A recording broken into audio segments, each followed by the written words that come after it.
अस्सलाम वालेकुम व्यूअर्स, आप देख रहे हैं हमारा चैनल रिच पाकिस्तान और मैं हूं आपका मेजबान अब्दुर्रहमान।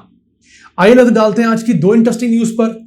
आज़ादी के 76 सालों बाद बिलाखिर पाकिस्तान की सबसे अहम ट्रांसमिशन लाइन मुकम्मल हो गई है। एक ऐसी ट्रांसमिशन लाइन जिसके जरिए गवादर शहर और मकरान डिवीजन पाकिस्तान के साथ बिजली के तरसीली निज़ाम के तहत मुंसलिक हो चुका है। इससे पहले गवादर शहर और पूरे मकरान डिवीजन की आबादी को ईरान से बिजली मुहैया की जाती थी। पाकिस्तान से कोई ट्रांसमिशन लाइन मौजूद ही नहीं थी। इस अहम खबर को डिस्कस करेंगे और आपको बताएंगे कि अब मकरान डिवीजन में इंशाअल्लाह ताला लोड शेडिंग खत्म होने जा रही है।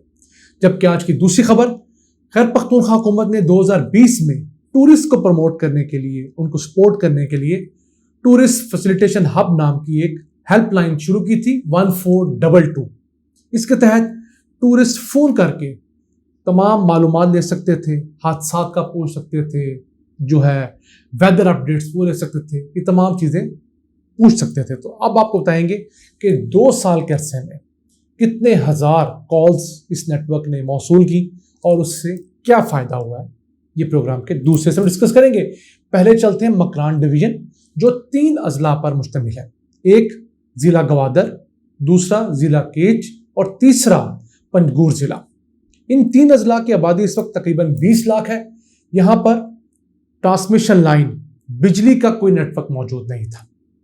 तो बिजली यहाँ पर ईरान की ट्रांसमिशन लाइन के जरिए मुहैया की जाती थी और पाकिस्तान ईरान को पेमेंट करता था या कुछ चीज़ें देकर बार्टर किया करता था। पहली दफ़ा एक डुअल सर्किट ट्रांसमिशन लाइन मुकम्मल हुई है जो 286 किलोमीटर तवील है। 132 केवी की ट्रांसमिशन लाइन अब पाकिस्तान के नेशनल ग्रिड से बिजली पंजगूर पहुंचा रही है और पंजगूर से आगे जो ईरान का नेटवर्क था, जो पाकिस्तान ने बिछाया हुआ था, उसके तहत बिजली मुहैया की जा रही है। अब ये Nal Basima Nag Panjgur transmission line fully operational हो गई है। अब इस पूरे इलाके को 300 मेगावाट बिजली मिलना शुरू हुई है। 200 मेगावाट ईरान से पाकिस्तान का मुआहिदा है और 100 मेगावाट अब पाकिस्तानी साइड से वहाँ बिजली जा रही है। होता क्या था, जब गर्मियाँ होती थी तो ईरान के अंदर भी फ्यूल की शॉर्टेज या गैसेट की शॉर्टेज की वजह से या उनकी अपनी डिमांड बढ़ने की वजह से बिजली की कमी होती थी, तो ईरान हमारे मकरान डिवीजन को दी जाने वाली बिजली कम कर देता था। जहां उसने 100-150 मेगावाट बिजली देनी होती थी, वो 10-20 मेगावाट ही दे पाता था और हम कुछ नहीं कर सकते थे। अब हमारे पास एक ऑल्टरनेट मौजूद है कि अब हम वहाँ पर मौजूद लोगों को और जो इंडस्ट्री लगेगी गवादर के अंदर, वहाँ मेन नेटवर्क से बिजली मुहैया कर सकें।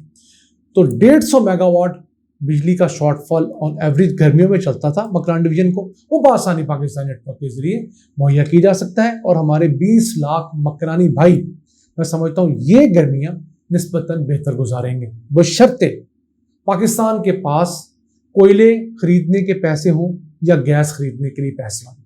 पाकिस्तान के पास बिजली तो मौजूद है, बिजली बनाने के कारखाने हमारी ज़रूरत से ज़्यादा मौजूद हैं। अब मसला ये है कि हमारे पास फ्यूल खरीदने के पैसे कम हैं। हुकूमत ने आकर जो इंपोर्ट्स पर बैन लगाया और जो मईशत का बुरा हाल किया, उसकी वजह से अब डॉलर्स की शॉर्टेज है। जब डॉलर्स कम होंगे तो हम दुनिया से गैस कम ले पाएंगे, दुनिया से इंपोर्टेड कोयला कम ले पाएंगे। जब वो चीज़ें कम लेंगे तो मुल्क के अंदर इंपोर्टेड कोयले, इंपोर्टेड गैस चलने वाले पावर प्लांट जब नहीं चलेंगे तो लोड शेडिंग में इजाफा होगा। और जो हमें खदशा भी है कि अगले महीने से शायद हुकूमत असम्बलियाँ ख़त्म कर दे, तो असम्बलियाँ ख़त्म करने के बाद जो नई हुकूमत आएगी वो रिस्क नहीं लेगी जो मौजूदा हुकूमत ले रही है, तो उसके बाद लोड शेडिंग बढ़ने का खदशा। लेकिन हम फिर भी अल्लाह से दुआ करें कि वो कुछ मौसम के मामलात बेहतर करे, हमारी मईशत को चलता रखे, ताकि ये गर्मियाँ हमारे पूरे पाकिस्तानियों के लिए मसाइल से निस्बतन पाक हों। ख़त्म नहीं हो सकती लेकिन बेहतरी ज़रूर आ सकती है। और इसके साथ साथ हमारे हुक्मरानों के लिए भी ये लम्हा फ़िक्रिया है कि जब भी वो प्लानिंग करें तो अपने 5 साल टेन्योर के नहीं, बल्कि रियासत के 25-30 साल विजन के मुताबिक करें, तभी जाकर वो मुल्क के लिए बेहतर सोचेंगे और in the longer run Pakistan का फ़ायदा होगा। आइए चलते हैं आज की दूसरी खबर। केपी के अंदर टूरिस्ट फैसिलिटेशन हब नाम की एक हेल्पलाइन शुरू की गई 1422। जैसे 1122 रेस्क्यू का नंबर है, इसी तरह 1422 टूरिस्ट का नंबर है जो कि केपी को फ़ोन कर सकते हैं। तो 2 सालों के अंदर 55,000 कॉल्स इस हेल्पलाइन पर रिसीव हुई हैं, इनमें से 2000 कॉल्स ओवरसीज जो गैर मुल्की सयाह हैं उनकी भी आई थी। अब टूरिस्ट यहाँ कॉल करके टूरिस्ट स्पॉट जान सकते हैं, किन किन इलाकों के अंदर टूरिस्ट जा सकते हैं। फिर वेदर की अपडेट्स इस नंबर पे कॉल के ली जा सकती हैं, बड़ा आम है। अगर किसी जगह पर नेट नहीं है, इंटरनेट, तो यहाँ से फ़ोन के आप जान सकते हैं नारायण में वेदर क्या चल रहा है। फिर किसी जगह पर आप हैं तो उसके नियर बाय कौन कौन सी अच्छी अट्रैक्शन की प्लेसेस हैं वो भी इस हेल्पलाइन से आपको पता चल जाता है। फिर उस इलाके में सहूलियात कौन कौन सी हैं, अस्पताल कोई करीब वाक़ है या नहीं, या दीगर क्या चीज़ें, वो भी इसके जरिए पता लगता है। फिर ट्रैफिक कंजेशन, ट्रैफिक ब्लॉकेज का बड़ा अहम यहाँ पर सोर्स है, पता लगता है कि अगर आप कहीं जा रहे हैं तो आप पहले पूछ लें कहीं पर जो है स्नो फॉलिंग की वजह से रोड तो बंद नहीं है, कोई एवलांच तो नहीं आया हुआ, और रीजनिंग तो नहीं है, तो ये वजह बता सकती है ये हेल्पलाइन। और आखिर में एमरजेंसी की सूरत में आप इस नंबर पे कॉल कर सकते हैं। वैसे 2 सालों के अंदर इस नेटवर्क ने 312 हाई रिस्क एमरजेंसीज के अंदर लोगों को हेल्प किया है। 22 लोग तो पिछले साल कुमराट वैली के अंदर फंस गए थे, आपको याद होगा, बड़ी वीडियो वायरल हुई थी। सवात के करीब पली तरफ जो कुमराट है, जहाँ पर दीर का इलाका शुरू होता है, वहाँ पर वैली के अंदर लोग सैलाब के रेले में फंसे। फिर वहाँ पर जब कॉल्स की गई तो फिर असिस्टेंट कमिश्नर ने वहाँ पर जो है हेलीकॉप्टर्स भिजवाए, लोग भिजवाए, तो चीज़ें बेहतर हो सकी। तो ये चीज़ें पाकिस्तान के अंदर टूरिस्ट को मदऊ करने के लिए बहुत अहम है। अभी भी इस तरह के नेटवर्क्स और बनाने की ज़रूरत है। इस तरह की हेल्पलाइन एक नेशनल लेवल पे होनी चाहिए।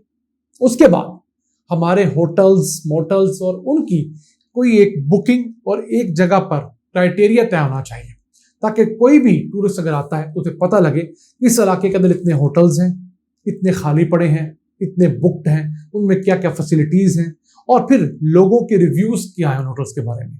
ऐसे होटल जो लोगों को लूटते हैं, रख लेते हैं, उसको फैसिलिटीज़ नहीं देते, मतलब मरीम अक्सर देखा गया सर्दियों में गर्म पानी नहीं होता, बाल्टियाँ एक एक 2-2 गर्म पानी के ला के आपको एहसान जताया जाता है, एक एक अंडा 100-100 200 रुपये का बेचा जाता है, और बॉइल्ड एग।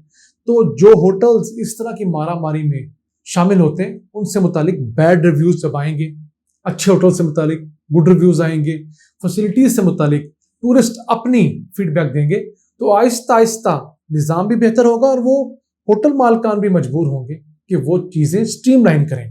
क्योंकि हमारे यहाँ तो इंफ्रास्ट्रक्चर सिरे से है ही नहीं। हमारी हुकूमतें समझती हैं बड़ी हद अगर रोड बना दी तो काफ़ी है, वैसा नहीं है। रोड के बाद वहाँ बनने वाली बिल्डिंग अर्थक्वेक प्रूफ होनी चाहिए, फ्लड के लिहाज से बननी चाहिए, दरिया के रास्ते में नहीं बननी चाहिए।